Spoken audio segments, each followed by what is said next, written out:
마흔자로 같은 약을 이용해서 살을 빼게 되면 체중이 급격하게 빠지면서 우리가 원하는 이중턱이라든지 이런 부위는 안 빠지고 볼이 더 꺼지거나 광대가 더 도드라져 보이게 되는 그런 경우들이 있어요. 그러면서 오히려 더 살이 더 처져 보이거나 더 나이 들어 보이는 그런 경우들이 많더라고요. 저도 살이 많이 빠졌는데 이중턱은 그대로인 것 같더라고요. 이거는 어떻게 빼야 될까요? 이중턱이 아무래도 좀 제일 늦게 빠지는 부위여서 이중턱은 안 빠지고 그 전에 이미 볼이나 이런 데가 헬스케져 보이거나 하면서 나이 들어 보이는 경우들이 더 많거든요. 그리고 이 이중턱은 피하 지방뿐만 아니라 근육층 밑에 있는 지방들도 있어요. 이제 그런 지방들은 피하 지방보다 조금 더 잘 안 빠지는 경우가 있을 수 있고, 그래서 단순히 그냥 피하 지방뿐만 아니라 그 근육 속 지방도 좀 제거가 같이 되는 게 이중턱이 사라질 수 있는 데 도움이 되죠. 그러면 이게 지방인지 근육인지 이런 건 어떻게 알 수 있을까요? 그냥 겉으로 봐서는 잘 몰라요. CT나 초음파나 이런 검사를 하면 더 정확히 알 수 있거든요. 피하 지방 밑에 있는 근육의 위치, 뼈의 위치, 그리고 근육 밑에 있는 지방의 양, 침샘의 크기 이런 것까지 전반적으로 다 확인을 해보고 나서 전문의와 상의를 통해서 어떤 게 내가 더 문제인지 파악을 정확하게 해주면 확실히 도움이 될 거예요. 초음파랑 CT로 어떤 걸 보는 건가요?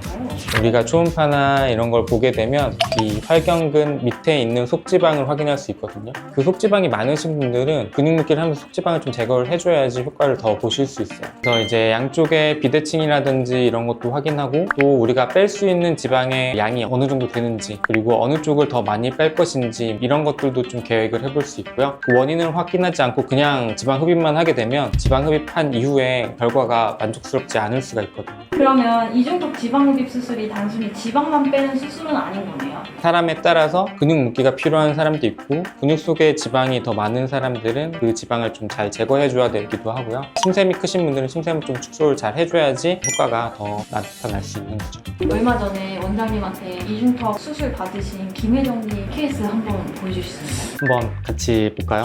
수술 전에는 이중턱이 많이 있으셨어요. 고개를 숙이지 않은 상태인데도 불구하고 좀 많이 튀어나와 계시고, 옆에 턱 라인도 좀 묻은 편이었어요. 그래서 이제 지방 흡입도 하고 근육 속지방도 제거하고 근육 묶기까지 진행을 했어요. 그래서 아직 붓기가 있는데도 불구하고 선을 보면 굉장히 완만해지면서 각도도 이렇게 내려가던 게 좀 많이 올라가면서 좋아졌고, 붓기가 빠지면서 훨씬 더 효과는 많이 좋아지실 거라고 기대가 됩니다. 지방흡입하고 흉터가 눈에 잘 띄지 않나요?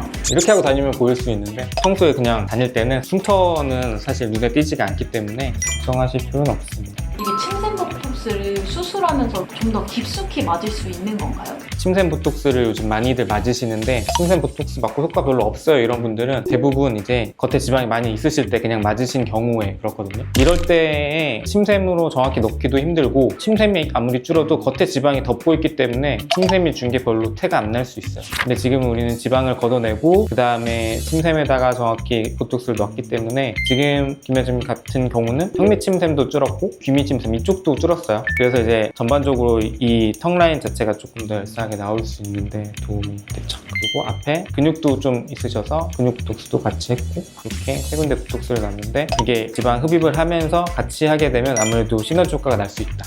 지방 흡입하고 나서 맞는 보톡스가 효과가 훨씬 더 좋을 수 있겠네요. 그렇죠.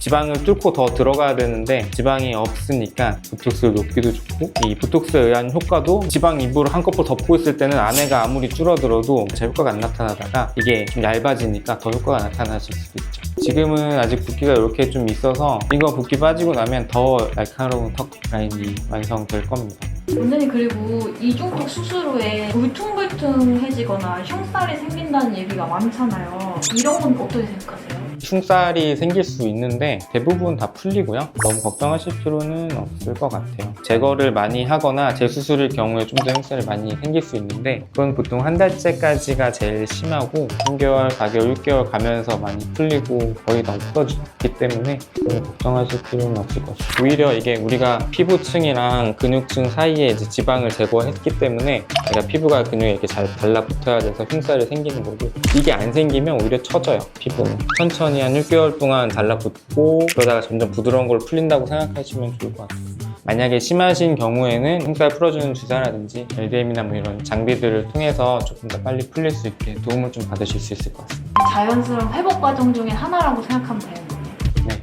피부가 너무 얇으신 분들, 그런 분들 같은 경우에는 조금 조심해서 해야 되는데요. 그런 게 아니고 일반적인 분들은 너무 걱정하실 필요 없어요. 피부가 너무 얇거나 그런 지방흡입 경험이 있으신 분들은 그러면 수술하고 싶다고 하시면 어떻게 해야 될까요? 그러신 분들도 직접 상담을 해보시고 초음파나 이런 거 통해서 피부 두께도 좀 보고 그거에 맞춰서 좀 지방 빼는 양을 조절할 수도 있고 지방을 뺀 이후에 병과 관리를 좀 같이 상의해 볼 수도 있으니까요. 오셔서 상의 받아보시는 게 제일 좋을 것 같습니다.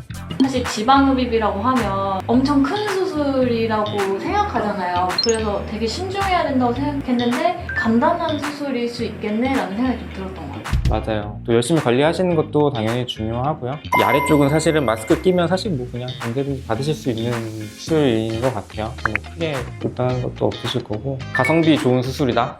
그런 것 같아요. 이번에 그냥 살 빠진 척 하기 좋죠. 이 먹는 상태만 좀 잘 가리고 다니시면 리프팅 관리를 계속 주기적으로 하면 더 좋을까요?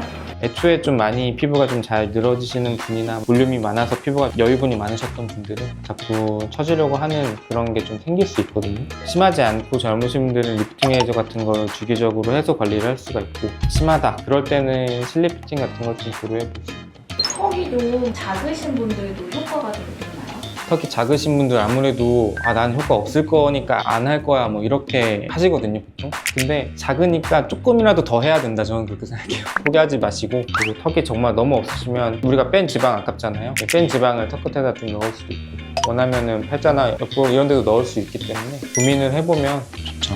마운자로로 살을 뺐는데 얼굴이 오히려 더 피곤해 보인다면 더 굽는 게 답이 아닐 수 있습니다. 볼륨이 빠진 건지 이중턱의 구조 문제인지 아니면 둘 다인지 먼저 확인을 해보는 게 중요합니다. 그래서 지방인지 근육인지 침샘인지 이런 원인을 확실히 확인을 하고 나서 그에 따른 방법을 선택해도 늦지 않아요. 궁금하신 점은 댓글로 남겨주시고요. 지금까지 올로성형외과의 정성근 원장이었습니다.